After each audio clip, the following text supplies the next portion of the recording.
Yo, yo, yo, yo, yo, yo, yo, yo, yo, yo, yo, yo. What's the deal? What's the deal? What's the deal? What's going on? What's going on? What's going on, good people? Peace and love, peace and love, peace and love. Happy Fortune and Freedom Friday. You're tuned into another episode of SR Daily. We got the brain back in the background. We moved it to bring it to Jersey, Newark the other day for our brain science session, NSLM, Neural Soul Liberation Method. And things were so crazy over there, we ain't even bring it out the bag. I bought mad stuff in the bag to use, to share. And we didn't even use it, man. I had slides and didn't even use them. And it'd be like that sometime, right? Like that's why I spoke the other day about the ability to pivot, right? To have a plan, but to not be so stuck to your plan that you're not able to pivot. Because there are a lot of people who have plans, but when things get a little haywire, they're so stuck on their plan, they get nervous because they're like, yo, it's not working the way I thought it would work. And then they don't know what to do. I know what to do, man. Fucking switch the shit up. If if things get a little crazy, things get a little hectic, switch the shit the fuck up and do something different. Right? Read the room, pay attention to the moment, know what the moment needs. It may not need what you think it needs, the plan that you thought you had. And this is why it's very important to plan, but be flexible. To plan, to strategize, to organize, to be structured, but to be fucking flexible, man, because you never know. And Monday in Jersey, things were crazy again, the transportation, all of that shit. So we just bring the brain back, right? A lot of work to do this weekend. Finding a balance, right? We were talking the other day at Echoes about finding a balance between grace and compassion and pushing yourself, right? Giving yourself grace and compassion and pushing yourself like, okay, let's get this shit the fuck together. One thing I mentioned to the young people though was to be patient with yourself when you're becoming someone that you've never been. The challenges, the obstacles, the even if you're facing the same challenges as before, you're a different age now with different circumstances, right? Like things are just different. The times are different in the world, fucking cosmically, right? Like universally, things are different, man, globally. And so like be patient with yourself, man. Give yourself just a little bit of fucking grace and compassion. Find that balance between grace and compassion and patience with self and pushing yourself. Um Everybody's different. Your journey is not another person's journey. Don't compare yourself. I know a lot of times. I know I listen to a lot of Eric Thomas and Jim Rohn and Les Brown and Brian Tracy and Earl Nightingale and all of these fucking giants. Tony Robbins, right? All of these giants who have a specific way of teaching, have a specific way of coaching or leading, right? And one thing I realize is that yes, they've all been through shit, right? They all have been through shit. They all go through shit. Everybody's journey is different. Everybody's journey is different. So I remind myself not to compare myself to them, who I listen to, who I gain inspiration from, who I take notes from. Don't listen to them. Like listen to them, but don't compare myself to them because, like, yes, push yourself, yes, but like you're dealing with some shit, and everybody's wired differently. Everybody's dealing with different levels of shit, different type of shit, and some people burn out because they push themselves and they don't give themselves grace and compassion, and they burn out and they get in a depressive state, and many, end it. Right? You can't even say it. Fucking social media is flagging the fuck out of my pages. I can't even say the shit that they end, but y'all know what I mean. They end it because it's too tough because they pushed themselves and they didn't give themselves a chance to process and to integrate and to like shift perspectives and all that shit. Just push, push, push, push, push. Like, nah, dogs. Like, the fortune is in the journey. The fortune is in the doing and the being, not so much the becoming. Yes, the strive to become who you want to become, but being is the fucking key. Cause like, if you're not here, then you can't become anything, right? Become fucking dust, and that's not the goal, right? But yo, man, listen, man. It's Friday, Fortune and Freedom Friday. I'm your boy, your host, LaShawn Sugar Ray Marston. You were tuned into another episode of SR Daily, episode 558, closing out week 100 and I think this is week 112, 112, 113. Man, it's a long fucking time we've been doing this shit, right? A lot of weeks, a lot of days, a lot of episodes. But this is what consistency looks like. This is what consistency looks like. This is what dedication and determination looks like. I promise you, I did not want to get out of bed this morning. I laid in that bed. I did not want to get out of this bed. You know, it's a book, right? The book that's very controversial among some people. The Body Keeps the Score, right? Forget the book. We know that trauma lives in the body. Like, humans know that now. It's common knowledge now that it's not just all mental, right? Yo, your mental health is like, nah, yes, it's mental, but it's also emotional. And it takes physical root in your body. And so, like, my body was extremely heavy this morning, right? Really went deep into some stuff yesterday, some personal shit with my children and family, and in a grief group last night, right? Really went deep into some shit, man. And yeah, just a lot of revelation. And this morning, shit just came up as I was in meditation. Shit was coming up, and I was letting it go. And as I came out of meditation and went into prayer, and then came out of that and just laid there, like, just a lot of shit was coming up. A lot of shit was coming up, man. And I did not want to get out the bed to do the show. But here we are, right? Doing the things. Like, this is part of pushing yourself. See, like, pushing yourself looks different for different people. I push myself every day to do the show, even if I don't feel like it, right? And that's a win. That's a win. And this is how you build momentum, is you take the small wins. Okay, I push myself to do the show. I didn't feel like it. Okay, now after the show, I got to push myself to work out, right? Then after the workout, while working out, I got to push myself to, you know, send some emails and to read these fucking tough papers, right? Push with grace and compassion. Find a balance, right? But yo, man, listen, man, we're gonna jump into the show fully. We got 4 segments we need to go through. That was just a start and rant. Just wanted to get into some shit, talk about what was really on my heart, what was really on my mind, what was happening in my fucking body, and we're gonna get to the shit, man. We got 4 segments we need to talk about. Sefu Sankofa on the check-in. Baby girl Mona Love on the check-in. What's the deal? What's the deal? What's the deal? All the way from the dirty, dirty. Mona Love from the dirty, dirty, the dirty, dirty. But let's pull it up. Right, again, episode 558, SRDaily, Friday, February 6th. 2026. We're gonna start with our first segment of the day. Today's first segment is a phrase. Today's phrase is, "We still here." 3 words. We still here. We still here. And this is a message like Spirit gave me, and I'm sharing with you guys. We're still fucking here. After all of the shit, we still here. All of the terrible decisions, all of the near-death experiences, all of the wishes for death, all of the fucking the betrayal, all of the backstabbing, all of the fucking being bamboozled, having the veil pulled from over your fucking head, like the rugs pulled from under your fucking feet, right? After the heart surgeries, after the fucking kidney issues, after the liver issues, after the fucking fractures and the injuries and the breaks and the breakups and the heartbreaks and the heartaches, and the fucking doubt and the fear. After all of that shit, we are still fucking here. We're still here. We're still here. You and me, we're still here. How many of our friends and family members are not here? My father's not here. 3 biological siblings are no longer here. Cousin is no longer here. Uncle is no longer here. Aunts and uncles are no longer here, right? Hundreds of friends are no longer here. And that's just the people that I know. Hundreds of young people who I've met and heard of and been to their funerals, they're no longer here, right? How many people that are no longer here didn't make it to your age? A bunch of my friends didn't make it to 41. Bunch of my friends, D-Block, Shooter, Pick, shit, how many? So many others. Fucking Black Box, fucking Big Dog, fucking Jingles, fucking.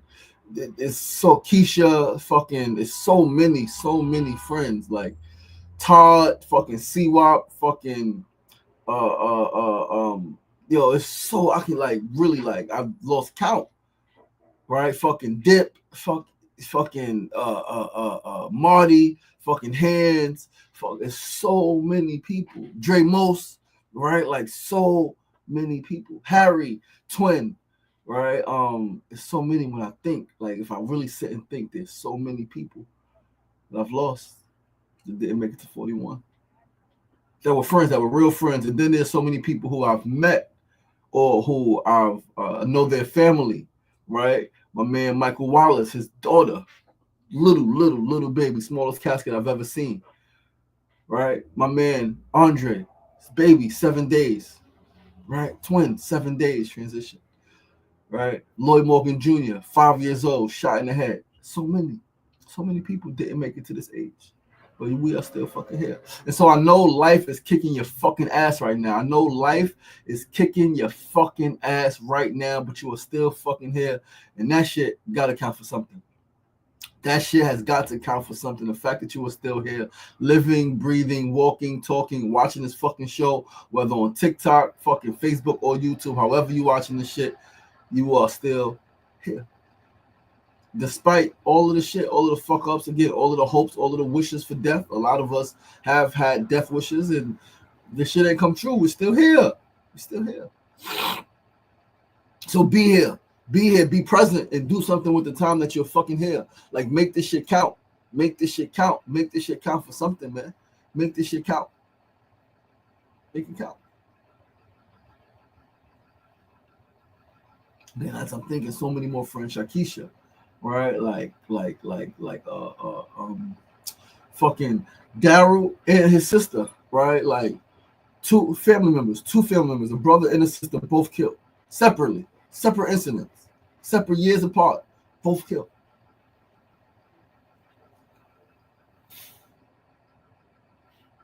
So many people, man. So many people. No longer here, but you're here. I'm here. What we gonna do with this shit? Right? Yeah, it's tough. Yes, it's fucking tough, man. I can attest to how fucking tough it is. It's tough in every way imaginable. Every way imaginable, it is fucking tough. You got some tough decisions to make. You got some tough shit that you got to face that you don't want to face, that you wish you could sweep under the fucking rug. You wish you could fucking ignore. I know I've tried to ignore certain shit. I've tried to sweep under the fucking rug, and then it comes back and it fucking bites you. Like, here, motherfucker, I'm here now. Address me. Pay attention to me. Whew, we're here. Let's move along to our second segment of the day. Wanted to get into our need to know news of the day. Today's news is really a news flash, right? On how reading really does fund the mental, how reading really does impact us in our brain, right? So let's read an IG post from the brain guy Jim Quick on how reading great books impacts the brain. Let's pull up Jim Quick's post. He said, "What happens to your brain when you read great books? The neuroscience uncovers something truly remarkable." He said reading is often treated as optional now that we have AI, but neuroscience shows that reading does something powerful. It engages multiple brain networks at once, from language and attention to imagination and emotional processing. Reading is not just about learning new information, it's about giving your brain what it needs to function at its best. So let's read. Brain scans. My TikTok live is keep getting paused and resumed. This shit is crazy, man. Like, TikTok has always been a fucking crazy place to do this live. We're about to stop doing this shit in those places. And we can just focus on fucking StreamYard and fucking streaming to Facebook and fucking YouTube. Because this shit is all fucking ridiculous. Brain scans show heightened connectivity in language regions that persist for days after finishing a novel. A comprehensive meta-analysis of 114 studies found that readers show significantly better empathy, verbal abilities, and general cognitive function compared to non-readers. With AI able to deliver instant information, many people assume reading is no longer necessary. What often gets missed is that reading isn't just about information, it's a cognitive workout that activates the brain in ways AI never could. What reading does to your brain: it strengthens empathy and social understanding. It improves focus and sustained attention. It enhances imagination and creative thinking. It activates emotional and sensory brain regions. It improves overall cognitive health. Reading funds the mental. Like, read a book. All right. I'm gonna do some reading today. I haven't said and read an actual book in a few days. Got some books. I got just one fucking book. How to Create a Mind has been kicking my ass. It's the toughest book I've ever read. Yeah, by far the toughest book I've ever read. The longest I've ever been with the book. I've not given up on it. I think I told you guys before, like I've started years ago, I started the book and stopped the book. Started the book and stopped the book, started the book and stopped the book. But now I've been with it for a couple of months. It's only 200 something pages, but it's absolutely fucking brutal. It is an absolutely brutal book. Is extremely scientific. It's extremely repetitive. But I'm committed to finishing, and like I am way more than halfway done. I got like 80 pages left, I think, some shit like that, right? 90 pages left. So we're gonna knock that out over the next few days so we can get to some other books. We got some mind mapping books. We got some other neuroscience books that we're going to focus on, as well as some business books. We need to like learn some more business shit. All right. But let's go along to a third segment of the day. Today's third segment is a tip. Today's tip is listen to this tip. Very, very, very important. I want you guys to hear me. Come close. Come close. When you can't change the things that you are looking at, change the way you are looking at things. When you cannot change the things that you are looking at, change the way you are looking at those things. When you got to go to court for some seemingly ridiculous bullshit and it's frustrating and you can't change seeing that shit in front of you, shift the way that you're looking at the situation. Root in your faith. Remember that everything is divine and everything happens as it should. The court date will reveal something that's been hidden. You will go to court and it will reveal something that's been hidden, something that not only you try to avoid for yourself, but you try to avoid for another person. But if you get pushed, now you got to go. Understand this. Truth always comes to light, and what the devil meant for bad, God always flips it means for good. Let me repeat that. What the devil meant for bad, God always flips it means for good. Truth always comes to light. It's all God. Everything is God. Remember that. Lean into that. Like there is nothing that a quote unquote devil could do without God's permission. So it's when it pays to remember who you are, what you're connected to, all right, where you come from, what your purpose is, what's really in your heart, or like what's really in your heart. Is it pure love, or are you nice and fake and phony on the inside, and on the outside you portray something different, right?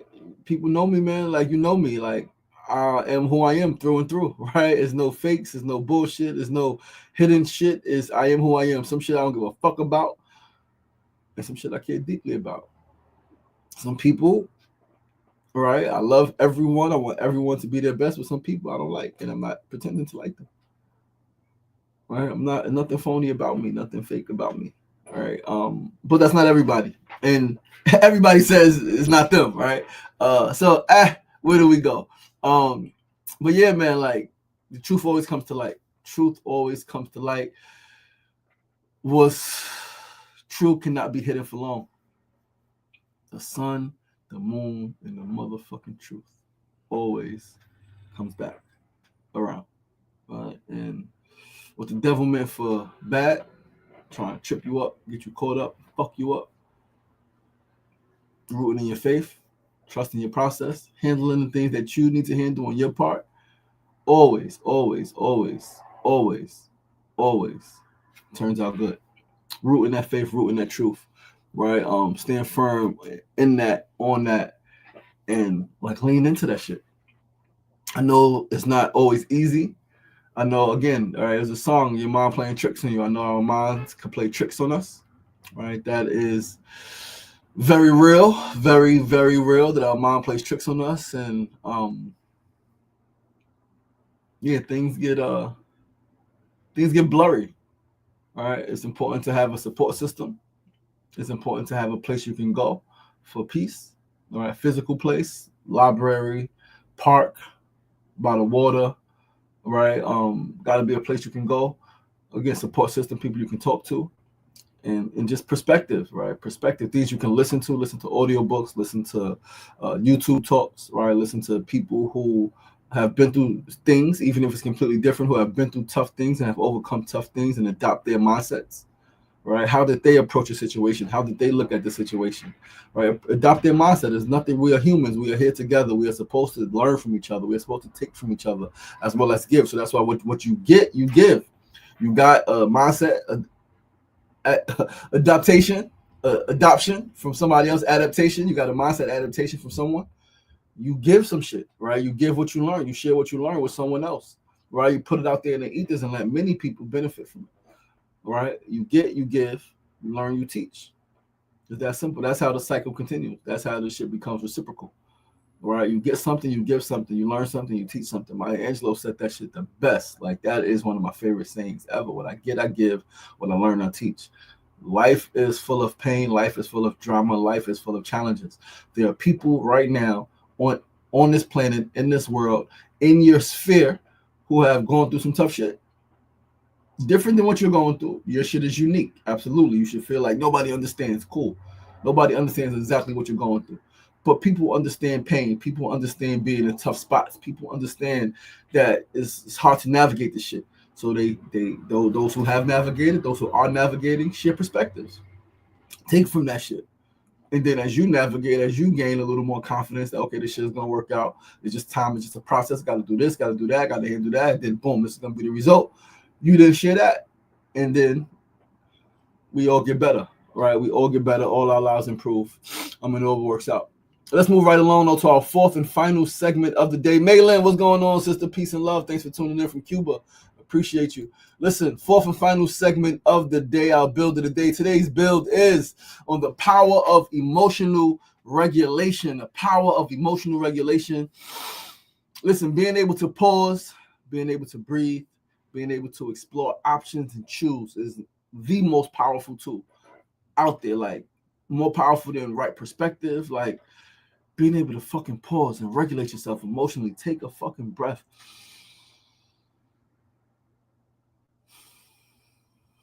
Assess the situation truly, fully. What am I feeling? What is this thing trying to tell me, right? All of that shit. I watched a video yesterday of a guy talk about when he did not have the tool. I gotta blow my nose. I watched a video yesterday of a guy talk about, hold on, excuse me. Oh, excuse me.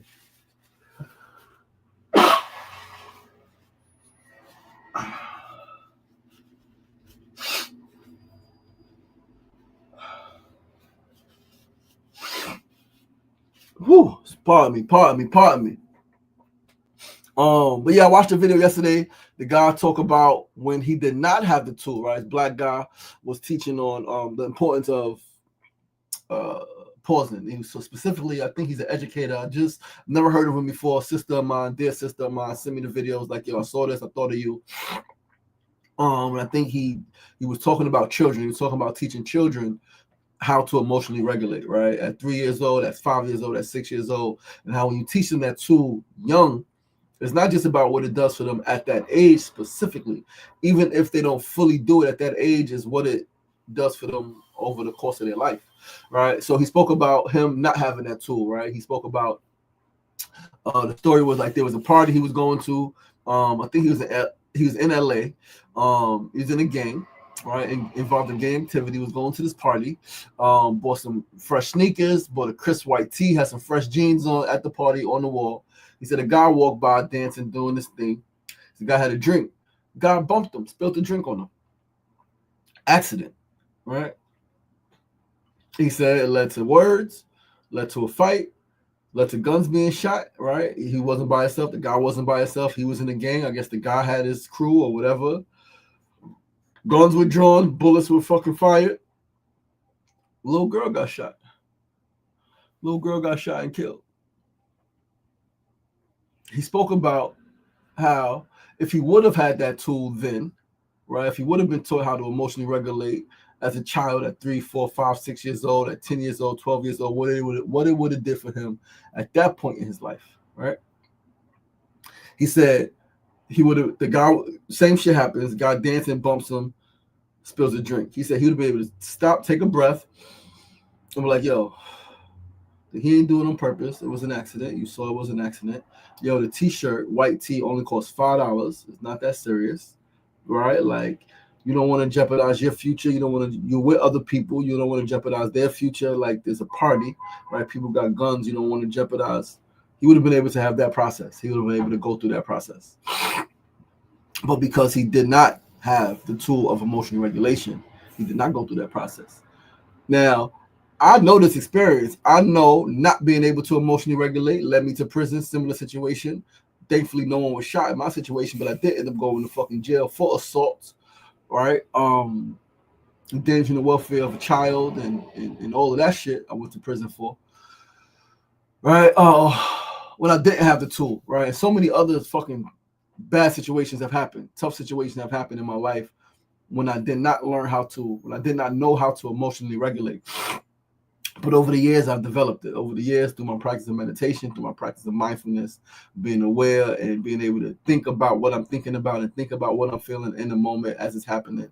I'm so grateful that I've developed this tool because it's been so damn beneficial. Again, most notably, multiple times over the last 18 years I've been home, 19 years almost I've been home from prison, right? Multiple times I've been able to put the skill into practice, right? I developed it and then have been able to practice it. But most notably last year, man, like I can't put into words how different things would have been if I'd reacted when this guy tried to fight me in Philadelphia on Father's Day weekend, on my son's 13th birthday weekend in front of my family. If I did not have the ability to emotionally regulate, life would be completely different right now in one way, shape, form, or another. Right? I know it would be because like that situation really could have got out of hand. Really could have got out of hand. God yapping really could have got out of hand. Really could have went left. But I was able to in that moment breathe, think like, okay, like what's okay. And here we are still free. Again, a lot of shit a lot of shit to deal with, a lot of shit going on, but we free, we alive, and we're in the best position we've ever been in life. All right. So yeah, being able to emotionally regulate, man, being able to pause, being able to stop, being able to reflect, being able to put things into proper perspective. Right. It does wonders, man. Like this is why like they say the breath is the most important thing because like not just your heart beating, not just like talking and oh you think you're breathing, no, but just intentionally breathe from your abdomen intentionally.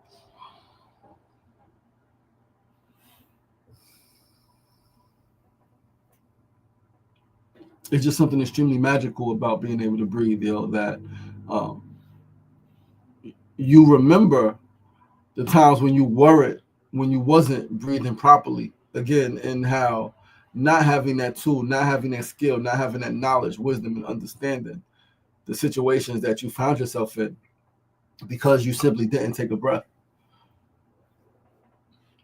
I got shot essentially because I didn't take a fucking breath. I didn't take a breath. I took a breath. I went again with this dude who I didn't like, who had ass betted me. Um, I did the same thing back to him and led to a fight and then led to me getting shot. All right. If I would have been able to take a breath, I would have seen him gambling. I would have seen the dice game. I'd be like, my mind wants to do this thing because like fuck this shit, but that's not really what I want. I got shit. Literally, I had shit to do that morning. I was supposed to go to Connecticut. This fine ass honey, right? Fine ass Dominican sister. You called her J Lo. Her name was Jennifer. She lived in Southside on my block. We called her Jenny from the block. She was bad as fuck. All right.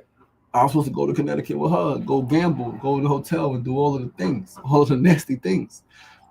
But I'm caught up in the hood, caught up in hood shit, caught up gambling, caught up in the fucking streets, and getting shot. All right, fucking shit 3 times. Oh my fucking god. All right. So emotional regulation, man, is the key to life. It is the key to maintaining your freedom. It is the key to keeping your composure. All right. It is the key to remembering your integrity, to remembering your faith. Keeping your integrity is the key to everything. If you can stop and breathe, you can see your way through any situation. You can remember all that you are here for, all that is purposeful and matters in your life, right? And so always breathe, man. Like before any decision, right? I told the young people in Philly, in Jersey the other day that you can use this tool, right? Simple breath before a fight, right? Before it's getting crazy at school and it's about to be a fight, right? You can breathe. You can use it before a fucking test, an exam. You can use it as an adult before a job interview. You can use it before having a difficult conversation with somebody. You can use it before any type of situation when a decision or choices have to be made. Something has to be done. You can always just simply take a breath, All right. But yo, guys, that's our show for today. Thank you guys so much for tuning in. Life is real. But we're realer, right? My sister said some shit when I was in prison. I was actually still on. I think I was on a boat still, before they moved me to Rikers Island, and then ended up moving me. End up getting sentenced and going upstate. She said, "Tough times don't last, but the lessons that tough people learn during those tough times do." All right, tough times don't last, but the lessons that tough people learn during those tough times, they last forever. And so these lessons, which are blessings in disguise, are going to last forever, and we'll be able to use them in our personal lives forever. We'll be able to teach our children, give our children this wisdom. We'll be able to give our nieces and nephews this wisdom. We live long enough and have grandchildren, give our grandchildren this wisdom, and then they'll be able to pass it down. This shit will last forever, man. So learn, teach, right? Remember why you're here and why you're doing this shit. Remember who you are and what you're connected to. Remember that it's all part of the divine process. There's a divine intelligence that sees way beyond anything you can see, anything you can think of. Trust that spirit, trust that divine intelligence, trust your connection to that source energy. Don't panic, don't give up, don't give in. Hold your head up, chest out, handle everything, embrace everything. It's all part of the process. Yo, listen, I love you guys. I appreciate you guys. Thanks for tuning in. I'm your boy, your host, LaShawn Sugar Martin. This is episode 558 of SRDaily. We're signing out. Week 112. Please do join us next week. Same time, same place. 9 a.m. to 9:30 a.m. Facebook Live and YouTube Live. We're probably not going to do this TikTok thing. Instagram threw me out. I said I can't go live no more until next year sometime. And it's all good. I love you guys, man. I appreciate you guys. Remember, it ain't getting knocked down. That's the problem. You're staying down. So get up! Get up! Get up!